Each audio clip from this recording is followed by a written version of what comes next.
Hello students, आज हम C plus plus programming language के अंदर टॉपिक कवर करने वाले हैं पॉलीमॉर्फिज्म। पॉलीमॉर्फिज्म एक ऐसा कॉन्सेप्ट है जिसमें हम ये दो वर्ड को समझेंगे। एक वर्ड है पॉली और दूसरा मॉर्फिज्म। पॉली का मतलब होता है एक से ज्यादा, मैनी। तो एक से ज्यादा जो चीजें होती है उसको हम कहते हैं पॉली। मॉर्फिज्म का मतलब होता है फॉर्म्स, रूप। एक से ज्यादा रूप होना, एक से ज्यादा आकार होना, एक से ज्यादा फॉर्म होना। तो पॉलीमॉर्फिज्म का शॉर्ट में मीनिंग यही होता है, नाम एक होना बट काम अलग अलग करना। तो लेट्स देखते हैं इसको प्रोग्राम में कैसे यूज किया जाता है, कैसे उसके अंदर ये कॉन्सेप्ट पॉलीमॉर्फिज्म का क्या रोल रहता है। So let's start. पॉलीमॉर्फिज्म, जैसे मैंने आपको पहले ही कहा, पॉली का मतलब होता है मैनी, मॉर्फिज्म का मतलब होता है forms. Name one but task are different is polymorphism. तो इसमें नाम एक होना बट काम डिफरेंट डिफरेंट करना, ये हम क्लास के अंदर देखेंगे। क्लास के अंदर हम एक से ज्यादा फंक्शंस बनाएंगे of same name but working with different different role, that is called polymorphism. और डिटेल में समझते हैं। टोटल टू टाइप्स के पॉलीमॉर्फिज्म्स होते हैं। Number one, compile time polymorphism and number two, run time polymorphism. Compile time polymorphism के अंदर एक कॉन्सेप्ट जो हम सीखने वाले हैं आज, वो है फंक्शन ओवरलोडिंग। और रन टाइम पॉलीमॉर्फिज्म के अंदर जो सीखने वाले हैं उसका नाम है फंक्शन ओवरराइडिंग। तो ये दोनों चीजों का क्या मीनिंग है, क्या रोल है, ये हम देखते हैं। सबसे पहले फंक्शन ओवरलोडिंग। फंक्शन ओवरलोडिंग का मतलब क्या होता है? डेफिनेशन के अकॉर्डिंग ये है कि more than one function with same name but different parameters are called function overloading. एक से ज्यादा फंक्शंस हम एक क्लास में बनाते हैं with same name but different parameters. अब डिफरेंट पैरामीटर्स का मतलब ये है, या तो नंबर ऑफ पैरामीटर्स डिफरेंट होगा या तो पैरामीटर्स के टाइप डिफरेंट हो गए। कुछ ना कुछ चीजें डिफरेंट होनी चाहिए, तब हम कह सकते हैं कि ये एक फंक्शन ओवरलोडिंग कॉन्सेप्ट को यूज किया है। तो देखते हैं एक एग्जांपल के साथ। तो एक नई फाइल बनाते हैं, इंक्लूड करते हैं हमारी हेडर फाइल्स को, यूजिंग नेमस्पेस भी लिखेंगे।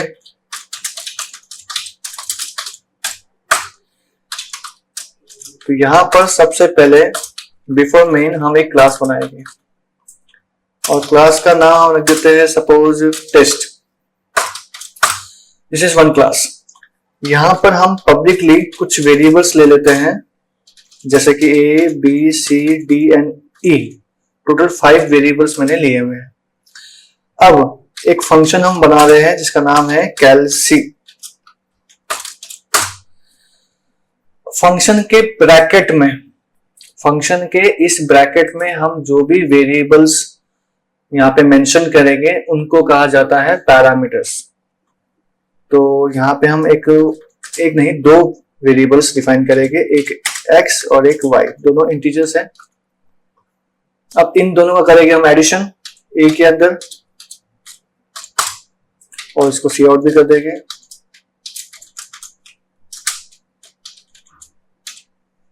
ठीक है, तो यहाँ पे हमने एक फंक्शन इस तरह से बनाया है। याद ये रखना है कि जब भी पैरामीटर्स वाले फंक्शंस होते हैं तो इसके अंदर जो डेटा इनपुट होके आएगा वो मेन से ही आएगा। अब वो कैसे आएगा, we will see later. Next function का नाम भी हम कैलसी ही रखेंगे, बट इसमें कोई भी हम पैरामीटर्स नहीं रखने वाले हैं, तो इसको हटा देते हैं। और यहां पर हम यूजर से ही कुछ नंबर इनपुट ले लेते हैं। एंटर 3 नंबर्स लेंगे इनपुट। और वो 3 नंबर है बी सी डी। ई के अंदर इन सब का हम प्रोडक्ट निकालेंगे, मीन्स मल्टीप्लाई, और सी आउट कर देते हैं प्रोडक्ट इज ई। पे न्यू लाइन भी ले लेते हैं साथ में, ठीक है। अब यहाँ पे एक और फंक्शन बनाने जा रहे हैं जिसका नाम अगेन कैलसी ही रखेंगे। अब यहाँ पर हम पैरामीटर रखेंगे कितना, एक, वो हमने p ले लिया है। अब यहाँ पर एक और वेरिएबल इंट्रोड्यूस कर देते हैं लाइक f,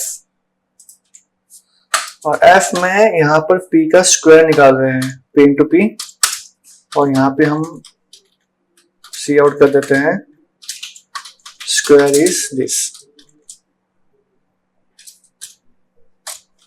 ठीक है। तो ये रहा हमारा क्लास। तो टेस्ट नाम का क्लास है जिसके अंदर टोटल 3 फंक्शंस है, तीनों का नाम कैलसी है। पहला कैलसी में 2 पैरामीटर है, दूसरे कैलसी में 0 है, तीसरे कैलसी में 1 है। तो यहाँ पे ओवरलोडिंग का कॉन्सेप्ट यूज हो रहा है क्योंकि इसमें हम सारे फंक्शन का नाम सेम रखे हैं बट पैरामीटर्स में हमने चेंजेस किया है, ठीक है। अब मेन में हम इसको कैसे कॉल करें, that is very important part. सबसे पहले हम टेस्ट का ऑब्जेक्ट बनाएंगे t1 सपोज। अब इस t1 से हम कॉल कर रहे हैं कैलसी को। अब मैंने यहाँ पे ऐसा लिखा, बिना ब्रैकेट के अंदर कुछ लिखा नहीं है, और इसको सेव भी कर देते हैं, पॉली नाम से सेव कर देते हैं।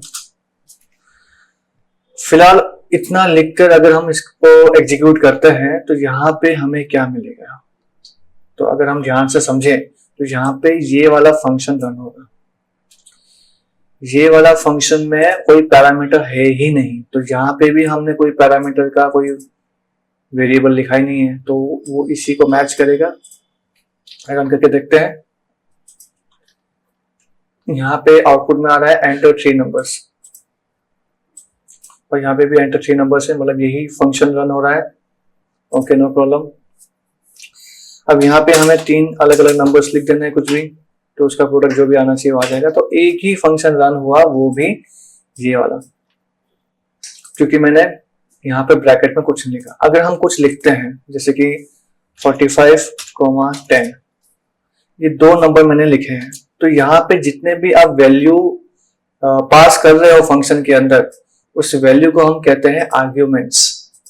यहाँ पे हम कमेंट में लिख ही देते हैं, फंक्शन कॉल विथ आर्ग्यूमेंट्स। यहाँ पे फंक्शन आर्ग्यूमेंट्स के साथ कॉल होता है, और यहाँ पे जो फंक्शन हम बनाते हैं ये फंक्शन डेफिनेशन विथ पैरामीटर्स। तो ये सब टेक्निकल वर्ड्स हैं, ये आपको पता होने चाहिए, क्योंकि हम जब भी कुछ सीख रहे हैं तो उसके टेक्निकल वर्ड्स भी हमें ध्यान में होने चाहिए, ताकि कोई भी जब ये वर्ड्स बोले तो हमें सीधा क्लिक हो जाना चाहिए कि क्या कहना चाह रहा है। Okay fine. सो अब मैंने यहाँ पे फंक्शन कॉल किया है कैलसी को, जिसमें हमने 2 पैरामीटर पास किए हैं 45 एंड 15। तो अब ये कौन सा वाला फंक्शन रन होगा, ऑब्वियसली ये वाला ही होगा, क्योंकि इसमें हमने 2 पैरामीटर रखे हैं, और एक x है और एक y है, तो जाहिर सी बात है 45 x के पास जाएगा, तो x के अंदर स्टोर हो जाएगा 45 और y के अंदर स्टोर हो जाएगा 10। So you will get the answer is the addition of 45 and 10, that is 55। So let's see, यहाँ पे आंसर आ रहा है 43। हाउ? क्योंकि हमने प्रिंट किया है सी को, यहाँ पे सी तो कुछ है ही नहीं, यहाँ पे ए प्रिंट करना चाहिए। अब देखिए आंसर आ गया। तो जब आप ऐसा वेरिएबल प्रिंट करते हैं जो एग्जिस्ट कर रहा है बट उसमें कोई वैल्यू स्टोर नहीं है, तो it can be store something garbage value, कुछ भी अननेसेसरी वेरिएबल हो सकता है उसमें, कुछ भी वैल्यू स्टोर हो सकता है उसमें, तो that is called error, logical error.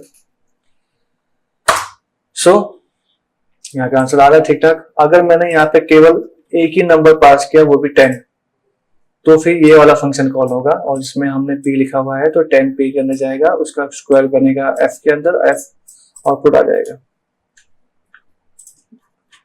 So working fine. तो आप फंक्शन को किस प्रकार से कॉल कर रहे हैं, कॉल करते समय आप जितना आर्ग्यूमेंट पास करोगे उसके मैच में जो जो फंक्शंस होंगे उसके हिसाब से कॉल होगा और रन होगा। बट अगर आपने ऐसा फंक्शन कॉल किया जिसके पैरामीटर्स उसके मैच नहीं हो रहे हैं, जैसे कि मान लीजिए यहाँ पे हमने 10 लिखा है, 20 लिखा है और 30 भी लिखा है, 3 आर्ग्यूमेंट्स मैंने पास किए हैं, तो ऐसा कोई फंक्शन हमने बनाया ही नहीं यहाँ पे। तो जब हम रन करेंगे तो यहाँ पे आ जाएगा एरर, और एरर क्या इंडिकेट करता है कि आपने आर्ग्यूमेंट पास किया है 3 बट एक्सपेक्ट कर रहा है ओनली 2, क्योंकि मैक्स 2 होता है। तो ये कंपाइल टाइम एक एरर जनरेट कर रहा है, एरर शो कर रहा है, because this is compile time polymorphism. अब अगर हमें तीनों के तीनों फंक्शंस कॉल करने हैं तो ऑब्वियसली हमें यहाँ पे तीनों लाइन लिखनी पड़ेगी।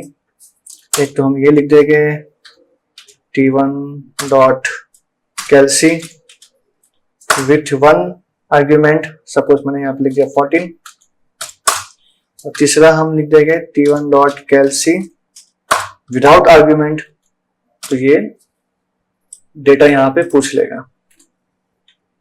देखिए पहले दो फंक्शन तो बिना इनपुट पूछे ही काम हो गया, क्योंकि हमने डायरेक्ट वैल्यू ही पास किया था।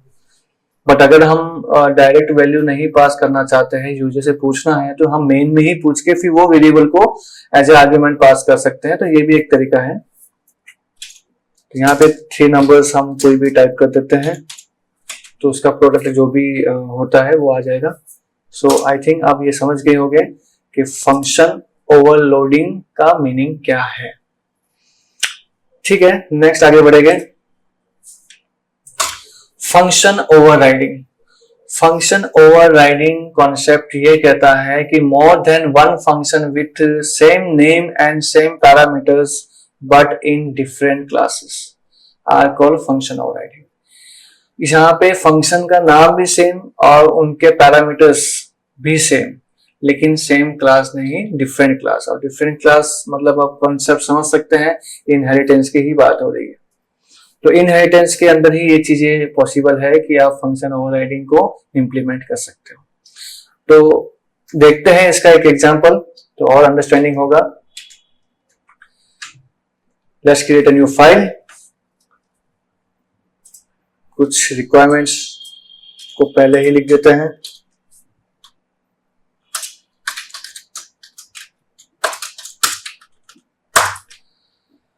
सबसे पहले क्लास बनाते हैं। अब इनहेरिटेंस के हमने काफी एग्जांपल्स देखे ही है, समझे ही है, तो एकदम डीप वाले कोई क्वेश्चंस ना समझ के एकदम लाइट क्वेश्चन को पहले समझते हैं, लाइट एग्जांपल को समझते हैं। तो सबसे पहले क्लास ले लेते हैं जिसका नाम रखेंगे पेरेंट। इसके अंदर पब्लिकली कुछ वेरिएबल ले लेते हैं, जैसे कि a, b and c। void करके एक फंक्शन ले लेते हैं, सपोज सम। विदाउट पैरामीटर है, तो यहां पे ही हम यूजर से इनपुट ले सकते हैं।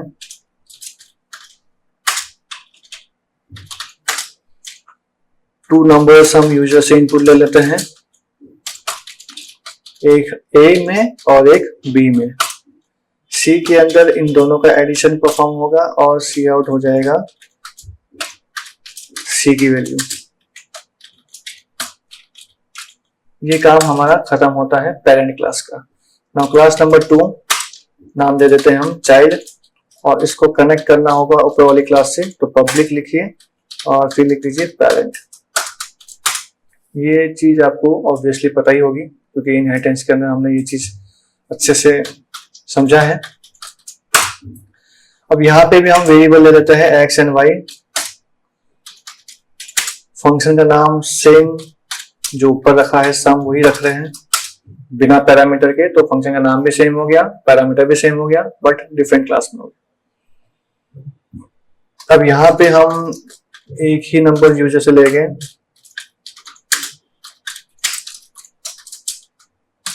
और वो है हमारा x। y के अंदर हम क्या कर रहे हैं, y के अंदर हम x और c को मल्टीप्लाई कर रहे हैं। तो वॉट एवर एक्स यहाँ पे हम इनपुट करेंगे और वॉट एवर सी हमें यहाँ पे मिलेगा, इसका जो आउटपुट मिलेगा वो दोनों मल्टीप्लाई होने वाला है और यहाँ पे उसका आउटपुट फिर प्रिंट हो जाएगा। तो यहाँ पे हम लिख देते हैं जैसे कि आंसर इज y। तो ये दोनों क्लास हमारा यहाँ पे खत्म होता है। मेन के अंदर हम ऑब्जेक्ट बनाते हैं, वो भी चाइल्ड क्लास का ही बनेगा, चाइल्ड C1। C1 से हम फंक्शंस कॉल करेंगे। ऑब्वियसली सम नाम का फंक्शन बनाया है तो सम ही कॉल करेंगे और सम यहाँ पे 2 है। अब चाइल्ड का ऑब्जेक्ट है तो चाइल्ड के ऑब्जेक्ट से हमने सम फंक्शन कॉल तो कर दिया, लेकिन कॉल होगा कौन सा फंक्शन, ये या ये सोचने वाली बात है। अगर ये होगा तो क्यों ये होगा, अगर ये होगा तो भी क्यों होगा। तो इसे सोचने से अच्छा है हम रन करके देखेंगे कौन सा होता है, पता चल जाएगा। सेव कर देते हैं फाइल को। यहाँ पे सबसे पहले पूछा जा रहा है एंटर 1 नंबर। इसका मतलब ये है कि यहाँ पे फंक्शन कॉल हुआ है चाइल्ड क्लास का, 15 लिखा और ये आ गया 645। कैसे पता नहीं, क्योंकि हमें एक ही नंबर हमने इनपुट किया है वो है 15। तो 15 के साथ क्या नंबर मल्टीप्लाई कर दिया जिससे 645 आ गया। तो जाहिर सी बात है सी के अंदर कोई गार्बेज नंबर आ गया और जिसके चलते इसने जो भी मल्टीप्लाई किया उसका आंसर कुछ अननेसेसरी कुछ भी आ गया। तो दिस इज द वे। तो कहने का मतलब ये है कि ये सम फंक्शन कॉल हो रहा है, लेकिन पेरेंट का जो सम फंक्शन है वो कॉल हुआ ही नहीं, क्योंकि चाइल्ड का ऑब्जेक्ट है तो चाइल्ड के फंक्शन को ही फर्स्ट प्रायोरिटी मिलती है कि वो एग्जीक्यूट हो।